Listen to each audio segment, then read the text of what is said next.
Liverpool, who were completely on top throughout this game. We thought that we couldn't see a repeat of last season, where, of course, it was 4-1 at half-time. It could have been. Arsenal looked just complete... I don't think... What were Arsenal doing? Well, Craig said they got the tactics totally wrong, and you know, there's one thing to have a plan, but you need to have the right plan. You know, if you're going to stand off... What was the plan? Well, the plan was to leave Robertson and Alexander-Arnold with the ball wide and let them put it in, and we'll just defend against it, because that's all that happened. Oh, God. They stayed really narrow, Arsenal, and let the two of them whip balls in.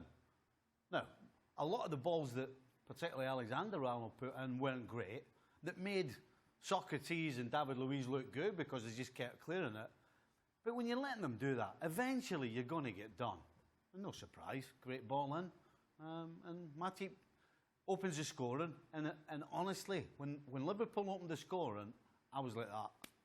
Yeah. Done and dusted. A soft penalty. That's what Emery said. Honestly, these managers need to go home and have a damn good look at themselves, because that was just nothing but stupidity from David Luiz. Here's the difference. Liverpool go out and address one of the most important positions in the team, get themselves a proper defender who masters the back line, who reads the game, and he's like a Rolls Royce. Arsenal go out and get themselves a fancy Dan who might be a good player and has got lots of skill and has got lots of potential in Pepe. Not hammering that lad, right? But is that the most important thing that they needed? No, it's not.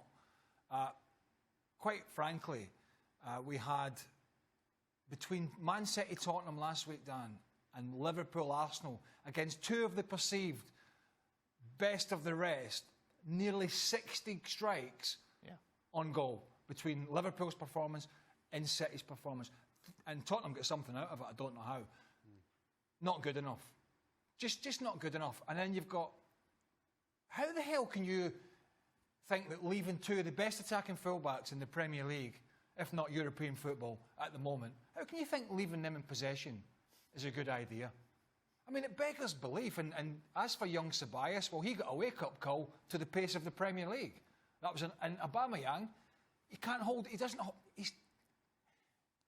How can you ask, right? He's too careless on the ball. How can you think that a guy who plays off the front, who you want to get the ball in the attacking third, you want him to make little passes and maybe score some goals in Ceballos, what makes you think for 1 second you can play this guy on the left-hand side of midfield, number one, when you know you're going to be overloaded, and expect him then to go out and close the ball in a wide area? I mean, seriously, that is it beggars belief. It really does.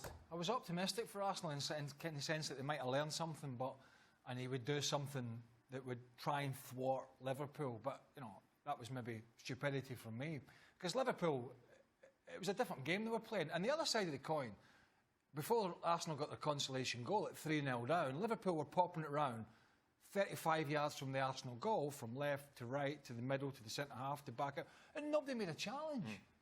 Nobody made a challenge. And, you know, I think from Arsenal perspective, they need... I mean, amongst other things, Tierney needs to get himself fit and Bellerin needs to get himself fit, because the two full-backs, on top of the centre-half, the two full-backs ain't happening. Monreal and Maitland-Niles. It's just not happening. You expressed concerns going into this game regarding Liverpool's form against Norwich and Southampton. Well, it was defence. Has that put all this to bed now, this performance? No, there was a couple of moments, you know. They were great today, though, Stevie, Liverpool. They were brilliant. Going forward with the ball at the feet, they looked in total control, but there was a couple of occasions. We saw one that went straight at Adrian. They did score. Pepe could have done better as well. He put one just wide of the upright. So they're still giving chances up, but whilst they look as though they're going to be scoring a lot of goals, then that's okay, you can get away with it. But I would prefer to see them a lot tighter than they are. I don't know about you guys. I think I'd always want... I don't quite get the Lacazette situation. It's only my opinion. I think Arsenal look more dangerous with him in the team, through the middle. I just do. And start of the season, he's been in and out in the few games that we've played. You know, Pepe wants to play on the right, goes for a run, and Aubameyang's going towards the left. 7's ridiculous, by the way, for Pepe.